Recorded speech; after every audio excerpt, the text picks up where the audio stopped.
Good. Thank you for joining us for this first of a series of marketing webinars, where we're aiming at everyone from early, new to marketing, small businesses, right through to the more experienced, because often the ground rules for marketing are always the same, and sometimes it's just very simple things that can make a huge difference to your business. So we've got in charge of this webinar a very experienced marketeer, Elizabeth Mary Hancock, but she is happy for us to call her Liz. And what Liz does, she works with a variety of businesses, helping them to increase their revenues, to gain more clients, but to do it in a way that doesn't use complicated marketing and doesn't mean they have to work all the hours that God sends. So I'm really keen to hear what Liz is going to be sharing with us today on the subject of referrals and making sure that we get the best out of the referrals. So I'm going to hand over to you now, Liz, and you can tell us a little bit more. Yeah, cool. Thank you so much, Susie. So it's such a pleasure to be here with you all today. And hello to those people as well that are watching the replay, because I know a lot of people will be watching the replay. So just to say, if at any time you've got any questions, if something really resonates with you, or maybe it doesn't, maybe you disagree with it, that's fine too. Pop it in the comments. If you're on Be Live, you can put those in the comments. If you're in our lovely new technology that we're testing, which is why we were a little bit late, so sorry about that, you can put it in the chat box. And yeah, just pop it in there and we'll be monitoring that. If you see our eyes flickering around, that's because we're going from one screen to the other.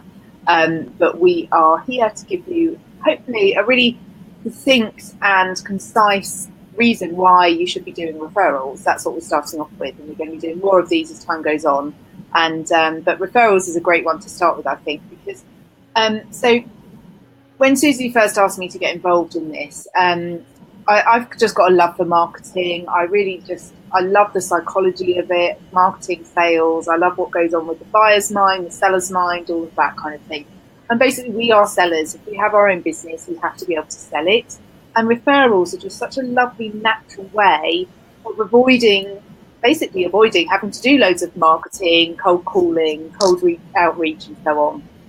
And we were talking about what we should cover in these webinars, weren't we, Susie? And I think referrals is a great place to start. So, Susie, in your experience, because obviously the majority of people watching are from your community, tell us a bit about why you're so passionate about getting them really, really on point with referrals. Well, one of the ways that I most like to help professionals who, obviously my field is helping people have a better way to divorce. So I'm often working with financial experts, mediators, lawyers, well-being experts. And what I like to do is I'm a connector, really, and I want to bring them together. My frustration is sometimes is that just because no one's ever really shared the kind of information that we're going to hear today, that sometimes perhaps those referrals aren't being leveraged as well as they might be. And there's two kinds just to be aware of. One are what I call professional to professional referrals. So, for example, a mediator connected with a financial expert. And those are kind of long term. You've got to build a certain amount of trust in order to be able to be confident to refer your clients or people that you've met with another person. So a quick call isn't going to do it. There needs to be some kind of a structure or follow up. So I'd be interested to hear what you say about that, because it's quite a big thing to be introduced to someone who's a very busy professional who said, yes, I'm happy to be connected to that person. They may be able to help my clients. But if that person doesn't know how to really follow that up and make the most of it, then that's kind of a wasted referral in some ways. And it then doesn't reflect well on the person who's done the referring. So it's really important for people to get that right. And the other one is actually referring direct potential clients in. So obviously it's particularly tricky with I'm often referring someone who's going through divorce. So they're in quite a confused state. They're quite emotional. They don't really, although I've explained the value of the person and always had their agreement, I don't connect people who haven't said, yes, I don't want to meet them. So they've had that handover, And sometimes it's quite a small handout. It might be to someone from Facebook. So it's so important for them to be able to pick that up and run with it. But what I find is that they very understandably don't want to pressure, don't want to hassle people. So it's that fine line of how do you follow up someone who may seem a bit off one day because they're talking to you in the car, but you don't know who else is in the car with them. You don't know what kind of a day they've had. It doesn't mean that they don't want to connect with you, especially if you're offering a free, no obligation conversation. I mean, it'd be crazy for them not to connect with you as a professional who can really help them. But you don't want to hassle them. And so that's a really tricky one that I find comes up quite a lot. And I'd love you to give us some guidance and advice on that, please. Yeah, absolutely. Okay, that's great. Fantastic. So, I love what you said about it doesn't reflect well on the person doing the referring if you don't follow up. I think that's a really key point. If you don't follow up, not only are you missing out on the potential client that's been referred to you, but you're at risk of irritating the person that's referred them, which is going to mean that they have a lesser opinion of you. They might even, that could affect their relationship with you, but they're certainly not going to bother referring anyone else. So I think it is our duty to do it for multiple reasons. Our own sense of building our business and getting more clients and getting more revenue. The person being referred because they need the help, else no one would have referred them otherwise. And the person referring them because they're doing you a favour. So there's 3 really big, powerful reasons why you should take action if you can get a referral. Now, I'm sure some of you are thinking, okay, that's great, but how do I actually get a referral? We're not going to talk about that in depth because otherwise this webinar would be really, really long. And I know it's lunchtime and hopefully you'll set the lunch hour aside. We're hoping to go for about 45 minutes. So what I'm going to do, if you would like a script that you can use as to how to ask someone, have that conversation with someone about getting a referral. It's actually very easy. There's no science to it. But you need to, there's some certain ways you can do it to make it more easy and less fearful and more effective. Then we're going to you can have access to that. I think if they go to the Facebook group, is that right, Susie? Yes. If you're a member of the marketing support Facebook group, it's a closed group specifically designed to provide, answer all those little questions and to give support and an area to practice as well if you want to test things out and try out ideas.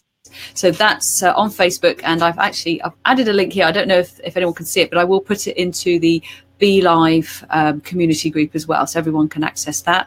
So that's will allow them to see replays and plus get access to people like yourself and other marketing experts who are on hand to answer questions. Brilliant. Okay. So, and I had a whole page on how you ask for them. So there's, that could be a whole nother webinar. I think so. How do you make the most of them? First of all, let's just be really clear what a referral is. A referral is we will talk about professional referral partnerships a bit later, but at the moment I'm going to focus on personal referrals. So you have a customer or a friend, even a family member, who tells someone about you, says how wonderful you are, and traditionally gives that person your details. So the ball is in their court. And I'll come on to that in a second, but how we can change that and make it more effective. But what I really want you to get is the value of that referral, that potential client. So if someone's doing the talking to that client first, they are now a warm lead, as opposed to someone that's never heard of you before, that maybe comes across you doing a Google or internet search, sees you in a local publication, or even on Facebook or LinkedIn or something. If they're looking for someone like you, they're going to look for a number. Whereas if a number of you, so you'll be competing, immediately you're competing against your competitors.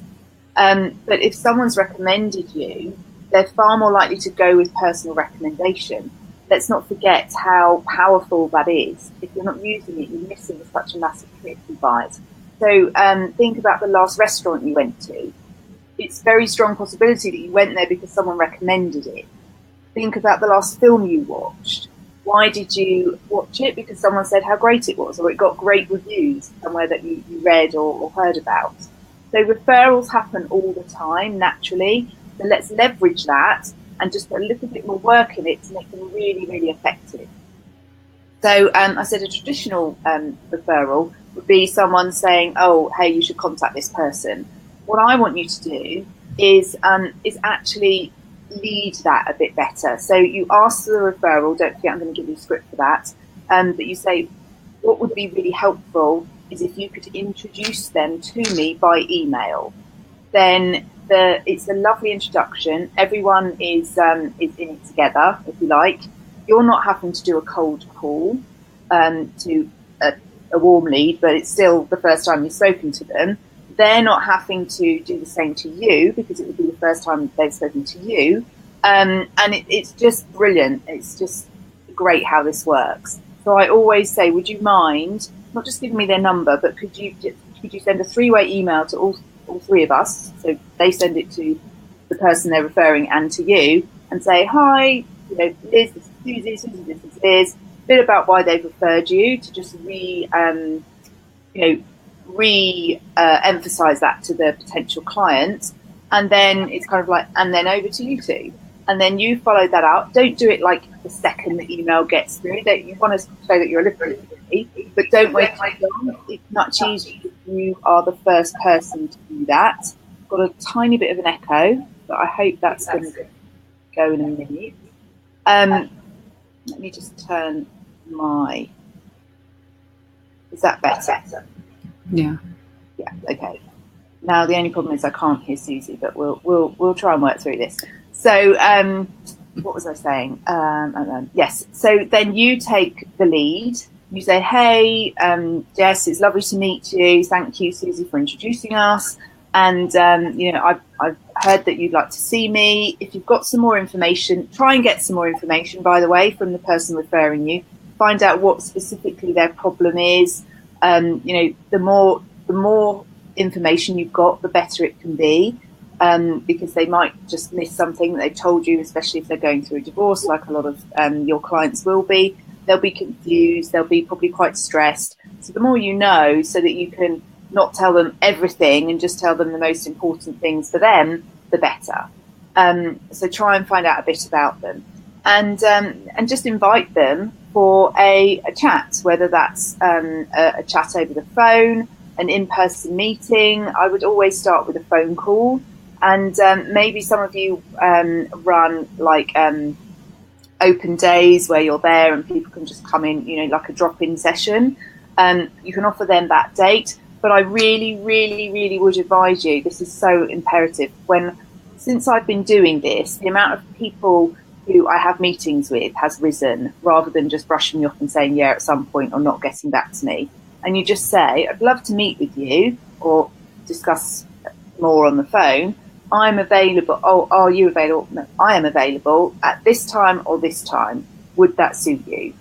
Because then actually you're doing them a favour, because they don't want to go through their diary and think, oh, well, I could fit her in then, but I might not be able to. If you say 2 times and they are free, they're going to pick one of them and go for it. If they're not, they're going to hopefully reply. They've got a bit of a deadline because you've given them a time scale. They're going to get back to you, far more likely to get back to you with an alternative date.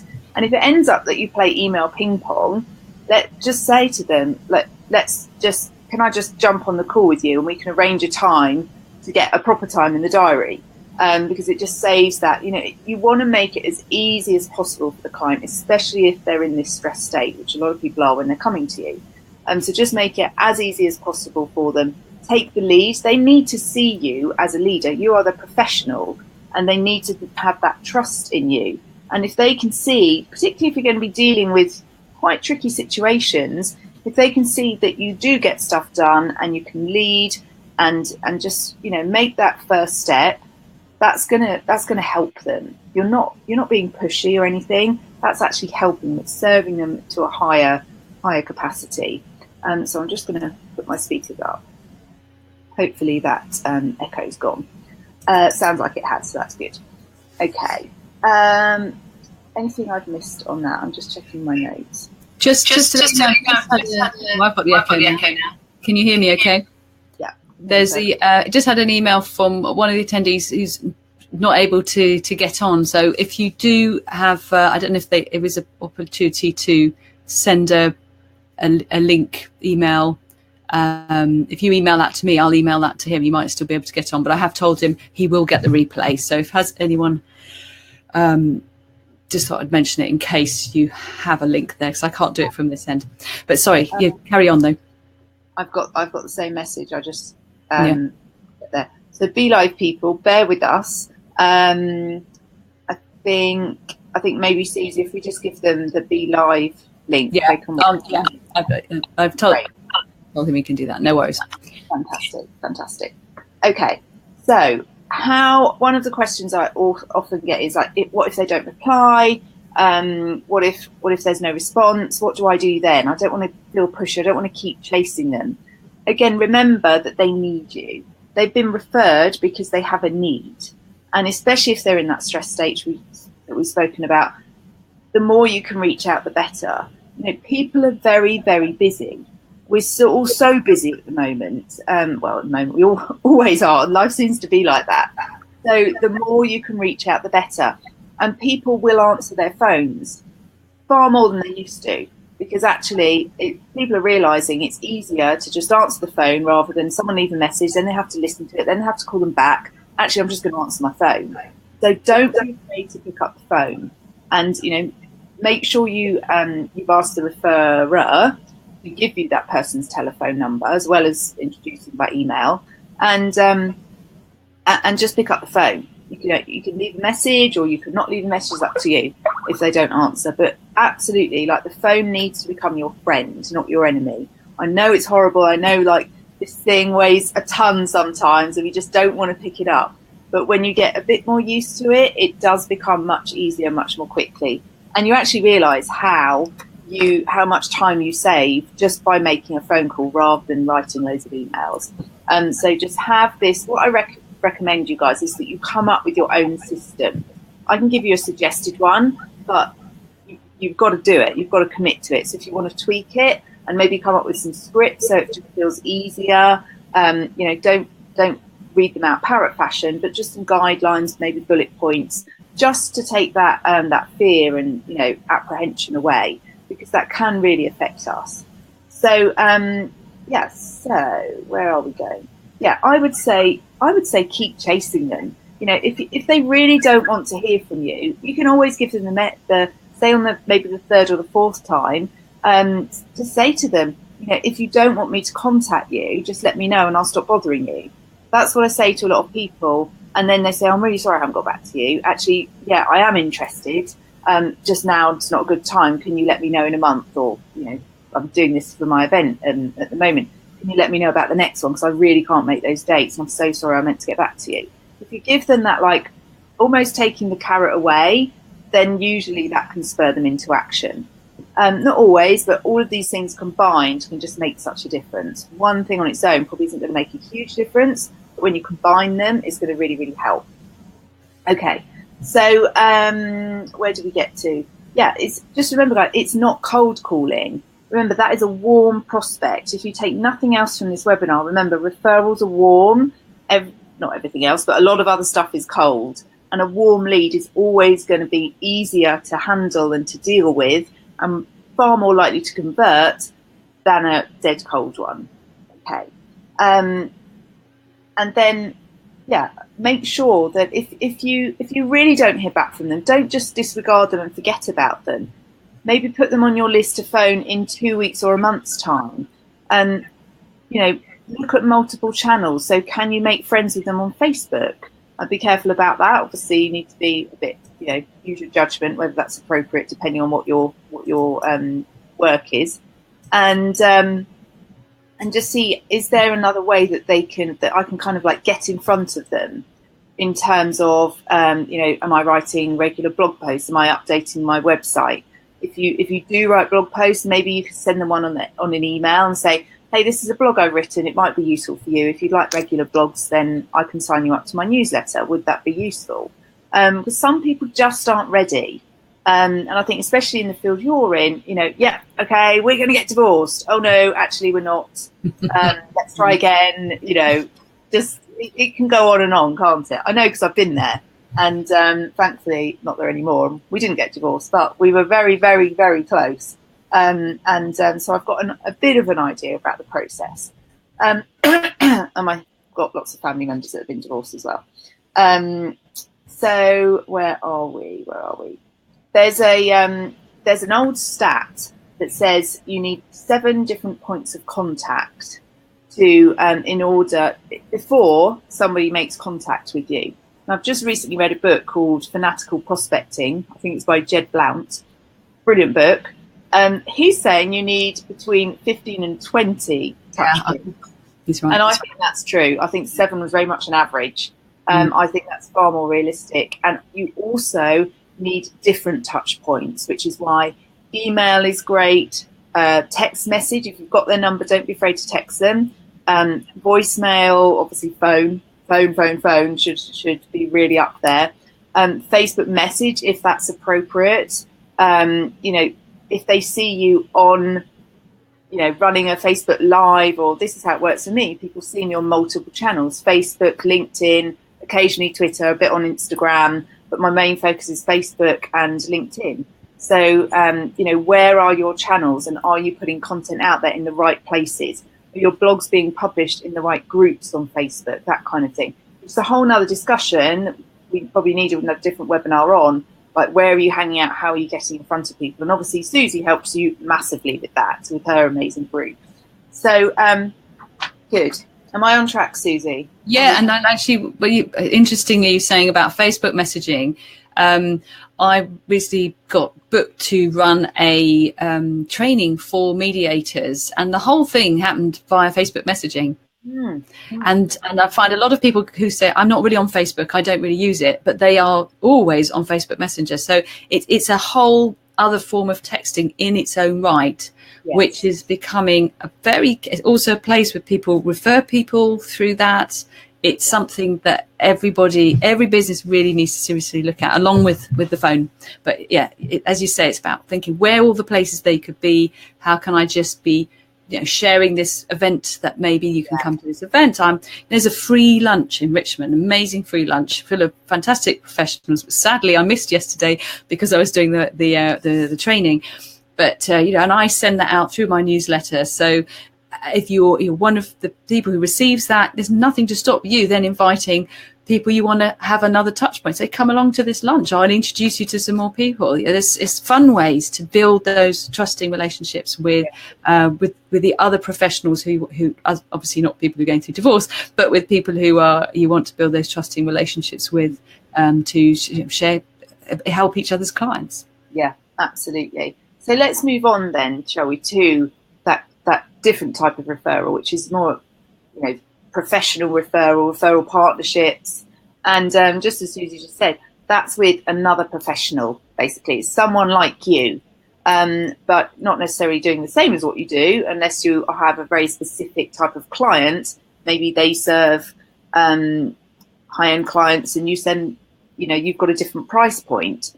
Someone that comes to you or them that can't afford them, they could pass them on to you. But generally, it's with people that complement what you're doing. So what I really recommend is, and if you do it straight after this webinar, that's brilliant because it will be all fresh in your mind.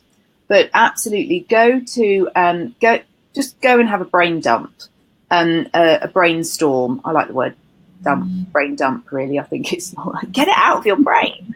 And to say, okay, what kinds of people have access to the same people as I do? So if you're a mediator, who else would have access to someone that might need your services? And let's take it really basic because this is a bit more obvious. I used to coach podiatrists, and I still do sometimes. And it's really obvious for them. So who might see a podiatrist, or someone that needs a podiatrist rather, an osteo, a physio, doctors, nurses, running clubs, physiotherapists, shoe shops even. So think about, it's pretty easy for them, maybe a bit harder for you, but I don't think it is that hard. Lawyers, financial advisors, accountants, estate agents, because, if that's happening, they may have You know, if they've already got their house on the market, they may be a bit further along in the process, but they might not be. Citizens Advice Bureau. You guys probably know far more than I do about who your complementary partnerships are. And as Susie said, if you get yourself to some of those meetings, and she provides you with a lot of information about where they are and where to go and how to do that. Go to those networking meetings, go to those meetups, and ask people.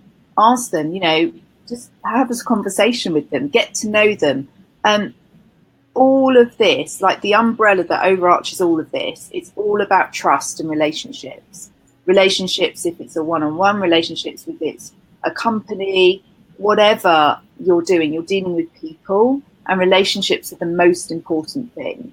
And you can have a really great relationship not face to face. So as Susie just said, the workshop she ran, was it the one? No, the one you've been invited to run. That was all done over Facebook Messenger. Yeah. Some of my best referrals come from people that I've met on Facebook that I've never met in person. You know, my best clients are not my best clients, but some of my clients are on. You know, I haven't actually met them.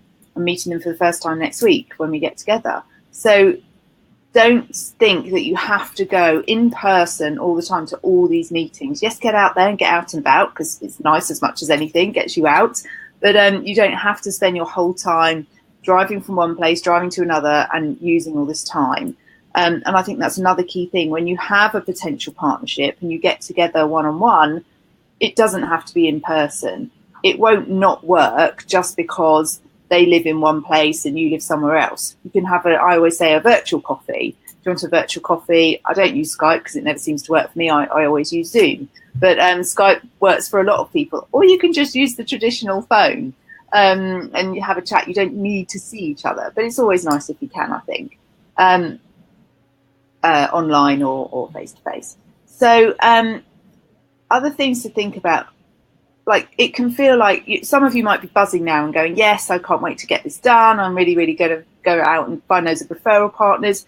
Don't do too many. Don't do too many at once, because it's far better to have 3 or 4 really, or even 2 or 3 really established relationships with your referral partners. Ones where you can spend the time referring to them. Remember, it's a relationship which needs to be reciprocal. So you need to refer people to them. And if you absolutely can't, if it just isn't a match, but it is for them to refer people to you, then, you know, you've got to reward them. You've got to say thank you. A handwritten note, a bunch of flowers, box of chocolates, taking them out for lunch, a personal touch, sending them a voucher for services they don't need, or, you know, stuff that maybe financial, it doesn't really give you. There's been quite a lot of research about it. The personal touch is far more powerful. We feel nice, don't we, when we get one? So that's, that I think that's really, really important. And on that reciprocal basis, always ask, what can I do for you? You know, not just take, but what can I do for you? Oh, well, I don't think you have my clients. Okay, what else can I do for you? Who else do you need to be introduced to? If you think about it, you've got a massive network, and if you haven't, I'm sure it's building all the time and it's becoming massive. And the best way to get referrals is to refer yourself, because when you do that, you get known as a connector, you get known as a really generous person, a kind person, and people want to help generous, kind people because it's all based on trust and relationships. So yeah, is that all clear? That sounds great. Could you, because it's all great information, could you just reprieve those crucial first steps? Because I know that idea of not just saying meet up when you're free, just that whole, like, how do you start? Just remind me again how you start taking the process forwards with any type of referral, in fact, because I think that's key. Okay, so let's say you've met someone at a networking event, and you say, oh yeah, lovely to meet you, it'd be great to have a chat with you. I think if it's, you know, if you really think, why am I meeting up with this person that, you know, it's not a match, and then you could just not have that meeting, or just, I don't know how you get out of that in a situation. That could be embarrassing. You just make it a call. You agree for a call. You don't agree for a lunch. Be a bit strategic about this, you guys, else you'll end up. I used to do face-to-face networking, and I ended up having all these, at least an hour meeting in coffee shops, and a lot of it was just a waste of time, and I don't want to waste their time. So now I'm just honest with people. I say, look, I would love to meet up with you. Can we do it online? But I can't do it for like a month or something. So because I need to focus on my priorities. But it is, you never know. On the other hand, you never know who that person knows. So don't write them off. Be sensible about it. But meet up with the core people that you really feel a connection with, and that, because again, this is all on relationship. And when you have that meeting, you've really got to think, okay, what is my outcome for this meeting? What do I want to get out of this meeting? You don't want to just go and have a chat and ask about their company and their career path and, you know, their kids or whatever. You want to make it, obviously you need a bit of niceties in there because you are building that relationship, but you really think, okay, what do I want to get out of it? So what kind of questions do I need to ask them? I need to ask them about what kind of clients they have, how their business is set up, if they have referral partners. You need to think about in advance what you can do for them, so that if they don't ask you, you can offer it to them. Because if you offer it to them first, they're going to offer it you back. And if you've got something planned out already, that's going to be far better than while you're there thinking, how can I help this person? Who do I know? Because 9 times out of 10, it will go out of your head. And if they don't ask you to, like, say, how can I help you? You can just be honest. Say, look, what I'm really looking for is there anyone you know? Or is there, you know, how could you help me with that? I would be very surprised if they're going to say, no, sorry, I can't. And if they can't, then that's fine. You've had a nice chat. Always make sure you've got the next step involved. So don't ever just go with like, oh yeah, if I think of anyone, I'll send them on to you. No, you've got to have that conversation about, well, when you do, you know, is there anyone you can think of now who might be a good fit? Because you really want them to take action. And you could write it down. So they see you write it down, hopefully they will as well. And then say, you know, oh, I'm really looking forward to talking to her or him. You know, ask a few questions about them and say, you know, this is how I do my referrals. Is that okay with you? How would you like me to do mine to you? Would you like me to do the same? Write that 3-way email. And it just invites them. It shows that you do this and that it works. So it gives them that trust if they haven't done it before. And if they're doing it before, but they're doing it badly, they're going to learn how to do it well. So again, that's going to kind of elevate your position. And just make sure you have that agreed process in place. So are you going to, basically you want to know, are they going to send anyone to me? If so, who, when, and how they're going to do it. But obviously you don't want to be that blunt with them. You just need to be professional about it. So always make sure you've got that next step. And if it's too soon, I mean, I would say just go for it, because what have you got to lose? But if you just, you know, if there's, I don't know for what reason, but like if there's an awkwardness or, you know, the person's a bit strange or something, then make sure at least you have the next steps involved. Like, when should we talk again, at least? You know, that's a great thing to say. If it's not really going anywhere, then at least get that in. How can I help you is always a great one to do. So have that meeting, agree the next steps, and really go make an absolute effort to get a referral for that person. You know, if you join something like BNI, Business Network International, then you have to, part of the deal is you have to refer. That's you get thrown out if you don't refer. And I think that kind of should be a bit of a life thing, really. If we're in business, I think that's one of the reasons I love BNI. As long as they're not fake referrals, as long as they're true and trusted referrals, I think we should all be doing that, because if we're helping to grow other people's businesses, other people are going to help us. So for me, it's just such a no-brainer. As Susie said, if you have met someone maybe online or whatever, what else can you do to help them? If you can't give them customers, then, or potential clients, invite them to those marketing events, invite them to that network meeting, invite them to a webinar like this. You know, whatever you need, just whatever you can do for them, give that to them. and they're going to appreciate it and reciprocate.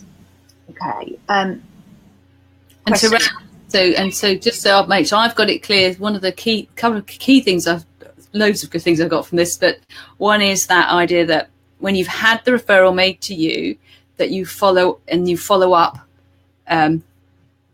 up to a reasonable distance of not like 30 seconds later, but try and get in there soon before they do. That you don't just say, hi, when shall we talk? That you keep it, you structure it very clearly and say this day or that day, or this time and that time. And because then immediately they're looking at their diary and they're much more likely to come back with a specific time. Whereas if you go in there vague, which I think a lot of us do, you're automatically setting yourself up for 3 weeks till you can even sort a blooming meeting out. And then using the fact that if they're on, some people, they like FaceTime, they like Zoom, they like Skype, asking them, I've started asking people, which do you want? What suits you? Because people are comfortable in different mediums, aren't they? So, and again, it's encouraging them to put that time and that date in the diary.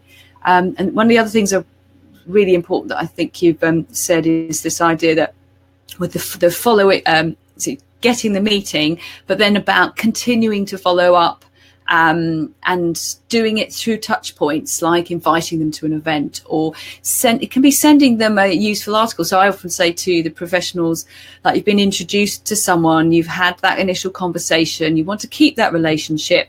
You're confident enough to invite them. Why not invite them into the Best Way to Divorce Facebook group if they're going through divorce, or something useful? They're going to go, oh, thanks very much. As long as you've made that initial contact, it's not like you're just giving them away to your competitors. So you've got to gauge it, but making use of what's out there to help you to keep all those touch points, because you're absolutely right. It is not 7, not these days. All those many points, and so being quite strategic. Do you think we should literally write down a plan for referrals with professionals, referrals to potential clients, of what our strategy is and what are our touch points, what kind of time gaps we should leave? So we've actually got a system of our own that we can follow. Yeah, good idea. Yeah, totally. And it has to work for the individual who's implementing it. I could say, right, follow this system, but if that's not going to work for you for whatever reason, then tweak it. Make it work for you. So think about, okay, how long do I want to leave it? A couple of days, I think that's plenty. This whole thing that we talked about giving them the 2 times, I can't tell you how much that has eased my workload of just playing ping pong.